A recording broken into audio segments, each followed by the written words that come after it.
Okay. So I don't know how your schedule has been, but trying to reach you these past few days was Very was difficult. Yeah. So I can tell how busy it is trying to juggle family, business, your personal life, and somehow it seems like you're finessing it. So how are you able to juggle all of these things? Okay, you know, you said you've been finding difficult to reach me. Now, for the past 10 years or more, okay, average 10 years, no, it should be more, 10 years, maybe Okay. like 14 years now, my phone has never rang. My phone is permanently on silent. Why is It that? doesn't even vibrate, it doesn't even ring. Why is, you know, you asked about technology. Yeah. Technology has helped us.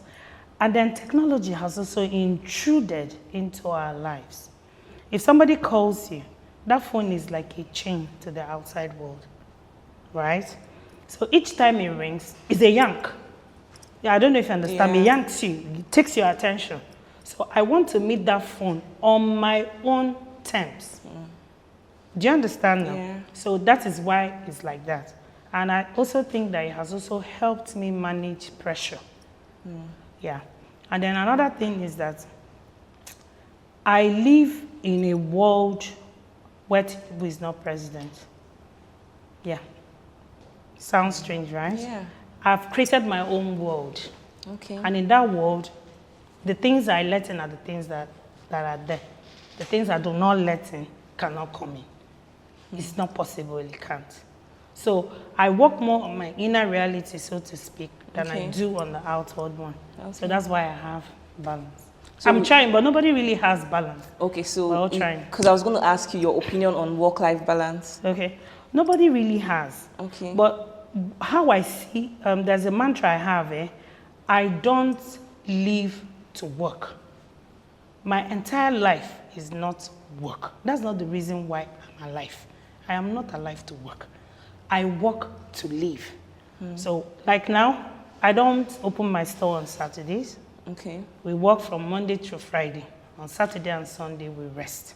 Now, everybody is like, on Saturday, that is when people will have time to come and shop. Just like how that person's office is open from Monday to Friday, they can come in from that Monday to Friday to shop. Do you understand? Yeah. Because I can't imagine myself working round the clock. Because I'm not here to work. I'm here to work, enjoy life. I don't know if you get. So Yeah. you really have to be deliberate in order to get that balance. If you enjoy too much, you'll be poor. If you work too hard, you won't even have time to enjoy the money. Yeah. Yeah. All right, so you mentioned being a single parent. Okay. Yeah, so the loss of your partner, how did it impact your business and family? There's this quote that says, nothing is good or bad in itself. It's your thinking that makes it so. So if you think losing your partner is the worst thing that has happened to you, it becomes the worst thing that has happened to you. If you believe that, okay, this is all part of life's challenges, it becomes part of life's challenges. It's your thinking that affects the way whatever tragedy happens to you.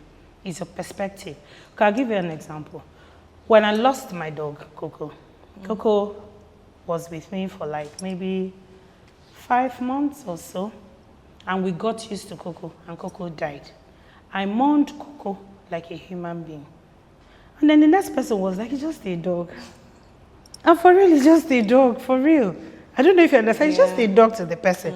So why did I mourn Coco like that? It was my thinking. My thinking was, I'm so attached to this dog. This dog is my, this dog is her. I don't know if you understand. And I mourned. So it's my thinking. Do you understand? So however you view an event is what it becomes. Another example is this. Someone comes up to you and murders someone. They say it's premeditated murder. Now that same murder done in the war front is war. But it's still someone that they killed. Do you understand? So it's your thinking that makes this one murder, that makes this one war. How were you able to raise 3 kids as a single parent alongside your business? It wasn't easy. I remember when I left the banking industry, and my son now asked me one question. What he said, "Mommy, why did you leave the bank?" I said, why do you ask? I said, because you're pouring all your frustrations on us. Yeah. So that will tell you the level of frustration, right? Yeah. And it hasn't been easy, but I've got a solid family. My parents are something else. I'm sure that I won't have been able to come this far without them. So my dad, my mom, they are so supportive. In fact, Woodsworth, I sell Woodsworth right in my father's parlor. Wow. And I remember then I used to do designs then. I started out as an interior design firm before we veered into manufacturing. Yeah.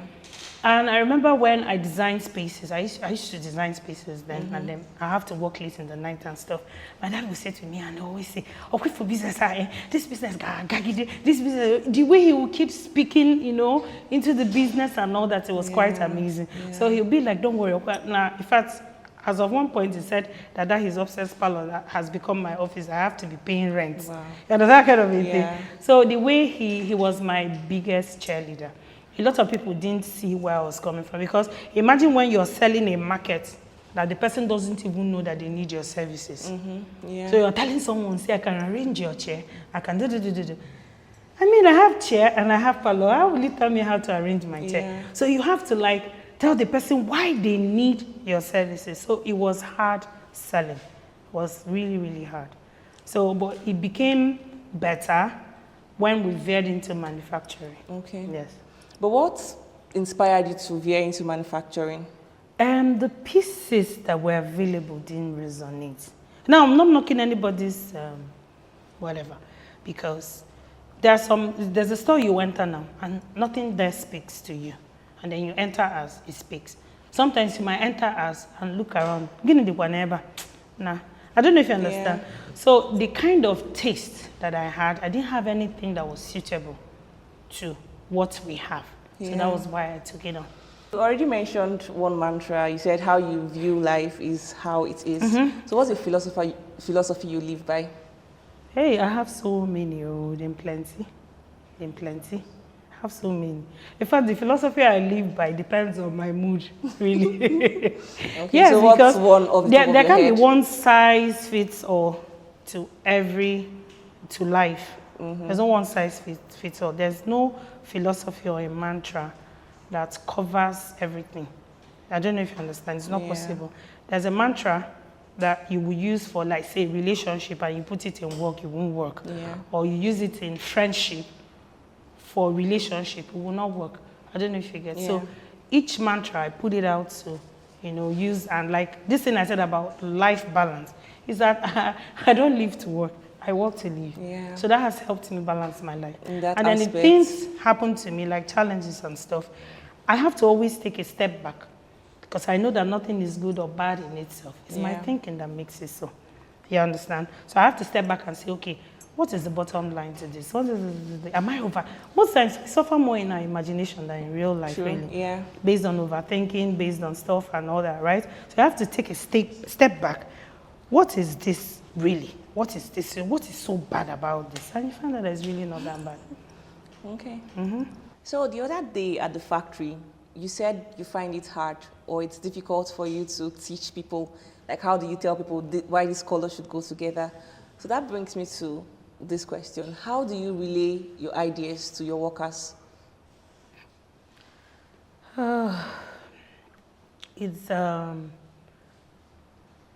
I think maybe because, like I told you earlier, I am technologically impaired.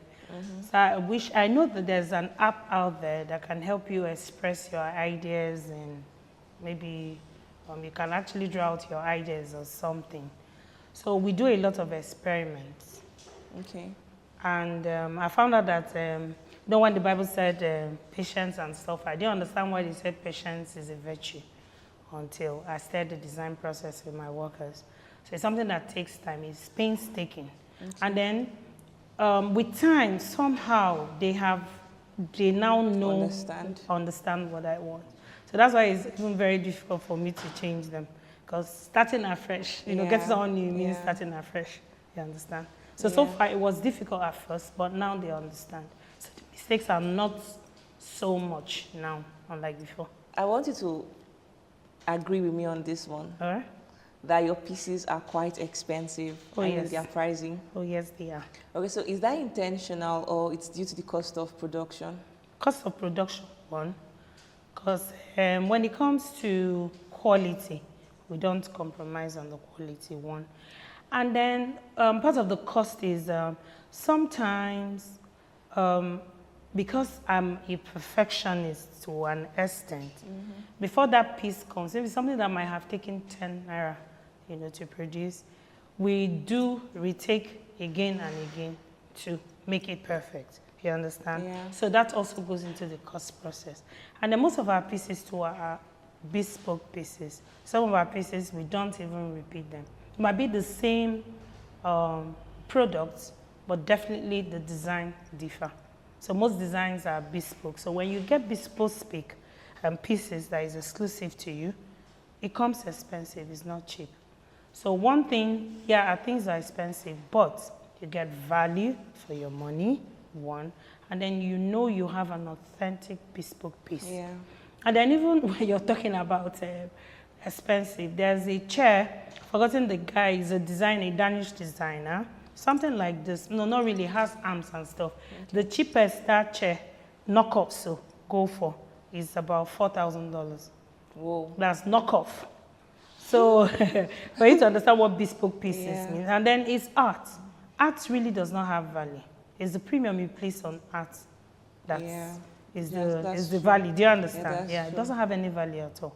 So if the person sells for $1 million, it's worth it. If he says, okay, I'll give it to you for free. So worth it. So you say your pieces are expensive, but the value is equivalent to what they're getting. In fact, the value is actually undervalued. Yeah. Yes. Oh, yes. Okay. My pieces are undervalued.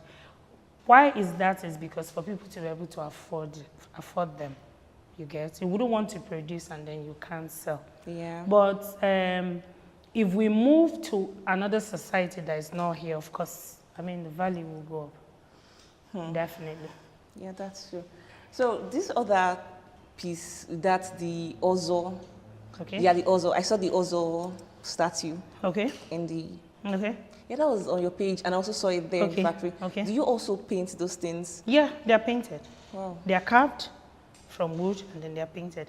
See, my idea is to make the world a more colorful space, right?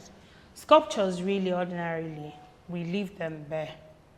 But I decided to also infuse colors to make them more real life than just having it black and stuff. So once you see the white and red regalia and the red cap, this is an also that you're looking at.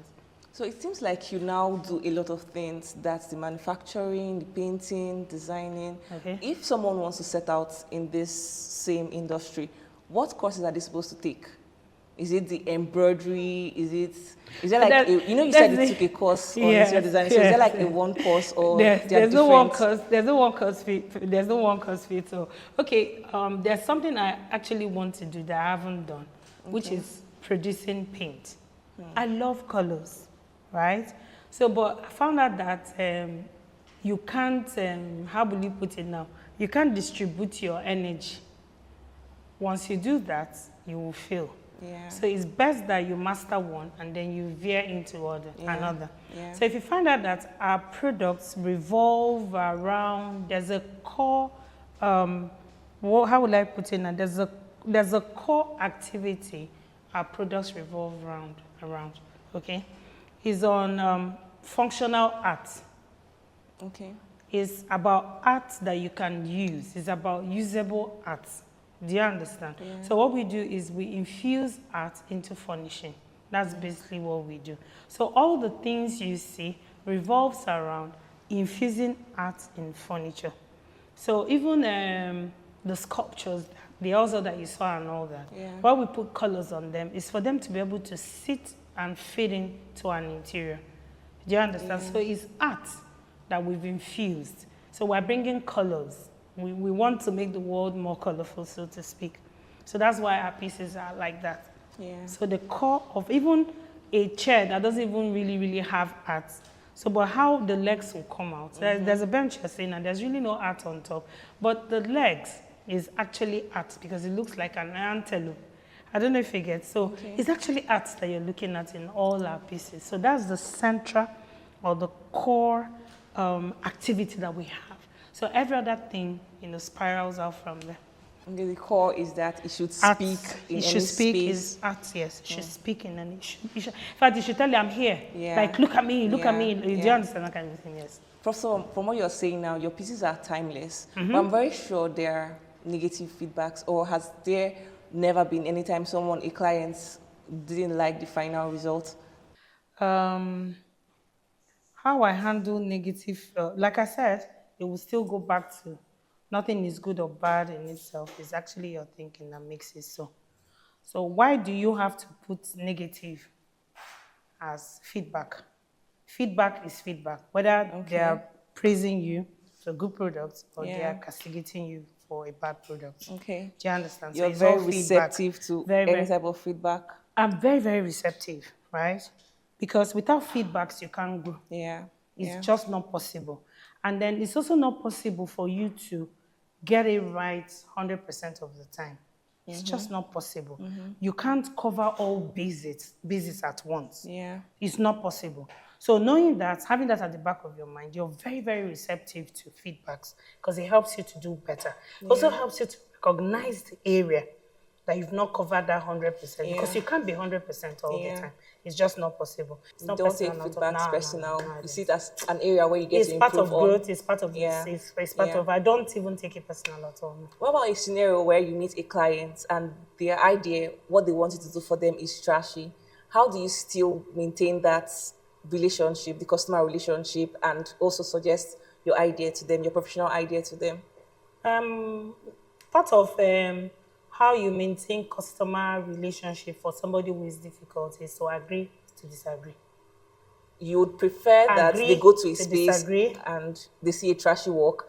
No, you agree. If the person is not letting you, show your professionalism and stuff, and then you know that the result is not going to work out, it won't be okay. You agree with the customer to disagree. Like, you're done. There's monies that have exchanged hands, you refund. And that's it. Wow. It's been quite an insightful session. Are you having a good time? Yes, of course I am. So is there any projects you're working on currently? Is there anything we should expect from Loveth? We are always working on projects. As humans, we always come up with ideas. Some that we will trash, some that we'll come out with. So we have new things, we have beautiful things in mind. Yeah. There's always something new from Loveth, always. Always something new from Loveth. Always something new from Loveth. So I'm very sure there are people watching you out there, maybe someone who even wants to set out in this same industry as you. What would you advise that person, especially to the females? Even if you say that, first off, you're a human before you're a woman, it doesn't really affect. I'm very sure there are some women out there who still sees this, I'm a woman and this is a male-dominated industry. They don't have the same mindset as you. So to those females, what would you say to them? What I would say to them is to find themselves first. You need to find yourself. You don't enter a business thinking that you're disadvantaged. If you think you're disadvantaged, you become disadvantaged. Yeah. Do you understand? Yeah. So you don't enter a business with that mindset. You don't, right? So if you have the mindset that, the other thing I always hear is the market is saturated. That's what people always say, that the market is saturated, right? Now, have you ever been to maybe Artisan or Obuete? Have you ever been to Artisan where they sell food stuff? Have you ever gone there? No, but I've been to Obuete. Obuete, or say Artisan Market or something. How many pepper sellers do you see there? A lot. Thank you. Is there any difference in the pepper they sell? No. Same pepper? Yeah. But all of them, they sell. That is how competition is. No matter how saturated it is, you will sell. Yeah. Do you understand me? Just like that pepper seller. Yeah. That doesn't really have anything different from the next person. In fact, most of them, they go to markets, same markets to purchase. So it's not as if this pepper is sweeter than the other or anything like that. But everybody, they have their market. Everybody sells. That's the way I view the market. That is eye-opening. So before we go, if you could collaborate with any designer anywhere and there's no restrictions, who would that be?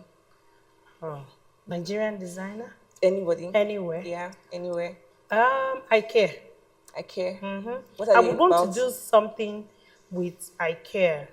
Reason being that IKEA is virtually everywhere. It's virtually in every home, so to speak. Much more than any other furniture brand. Much more than. And collaborating with them means that your furniture pieces also will be in every home. Are they based here in Nigeria? They have stores in Nigeria. They have stores all over the world. Their reach, their reach is wider than most furniture outfits. Yes. And here we've come to the end of this session. How do you feel? I feel good. Sharing your knowledge really is a good thing to do, Yeah. right? Yeah. And I'm happy that I was able to do it. So any final words to those listening to you right now? Be yourself. Be authentic. The world will adjust. Do you? Yeah. Be yourself. Be authentic. Do you? And the world will adjust. Okay, guys, so here we've come to the end of this session. And if you've not subscribed, please do well to hit the subscribe button now and turn on your post notifications so you don't get to miss videos like this. Thank you so much for watching, and I'll see you in the next one. Bye.